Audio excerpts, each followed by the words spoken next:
Bonjour à tous, dernier épisode de Demain nous appartient. Notre actualité du jour portera sur Demain nous appartient. Spoiler. Lisa confronte Aaron à propos d'un SMS, Simon s'énerve. Aaron regarda les messages qu'il envoyait avec Lisa et Victoire, pensant qu'il s'agissait de leur amant Aaron. Lisa attend que Aaron s'explique, en présence de Victoire, à propos du téléphone portable. Quand il est arrivé, il a dit qu'il était fatigué, qu'il voulait dormir.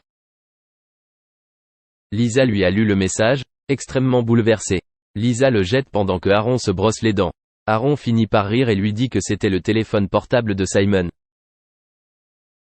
Lisa se sentait stupide. Lisa envoie un message aux filles de Simon. Les filles ont travaillé efficacement, elles ont brisé toutes les attaques de Simon. Manon se rend compte que le vernis de Maître Bédiard est toujours dans la poche de Nordine. Nordine veut conserver sa dignité devant Gabriel. Quelques instants plus tard, Manon rend le vernis à ongles de Soraya.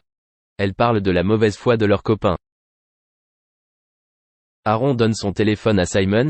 Il cesse d'aliéner toutes les femmes, y compris la procureure adjointe du palais. Simon dit que Lisa l'a grillé partout à 7. Aaron lui dit qu'il lui reste Montpellier. Soraya et Manon avaient prévu d'apaiser les tensions en organisant un dîner avec Nordine et Gabriel au Spoon.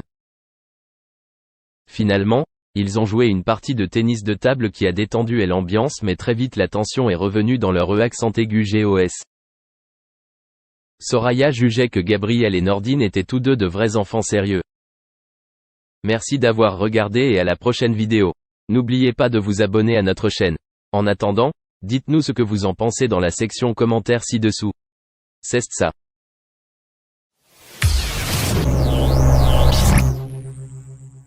Le 11 octobre dernier, Jean-Jacques Goldman, l'immense auteur-compositeur-interprète français et producteur célèbre ses 70 ans. Le monument de la chanson a eu une carrière artistique incroyable. S'il a pris sa retraite après plusieurs années de service, il continue de bien gagner sa vie honorablement grâce aux chansons que Jean-Jacques Goldman a sorties. Ce lundi 11 octobre, Jean-Jacques Goldman célèbre ses 70 ans. Alors qu'il a quitté la troupe des Enfoirés et pris du recul sur la scène, le Parisien a fait de nombreuses révélations sur le chanteur. Celui qui a souvent été la personnalité préférée des Français est aujourd'hui très discret, mais cela ne l'empêche pas de bien gagner sa vie. Ses chansons sont en effet encore très écoutées et utilisées.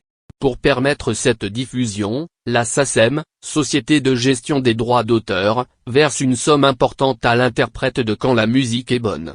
Il recevrait plus de 2 millions d'euros par an. Toutefois, il s'agit évidemment d'une somme imposable. Si la vente des CD baisse, Jean-Jacques Goldman a pris de l'avance. Il a vendu entre 15 et 20 millions d'albums durant sa carrière, ce qui lui aurait rapporté une centaine de millions d'euros. Il est parvenu également à imposer aux maisons de disques une marge large sur ses productions. En effet, selon Soir Mag, elle s'élèverait à 30% contre 8% pour la plupart des auteurs-compositeurs. Il profite aujourd'hui des joies du streaming. Sur Spotify, le chanteur est écouté mensuellement par 1,18 million d'utilisateurs. De même pour Deezer où ses chansons ont progressé de 11% en 2 ans.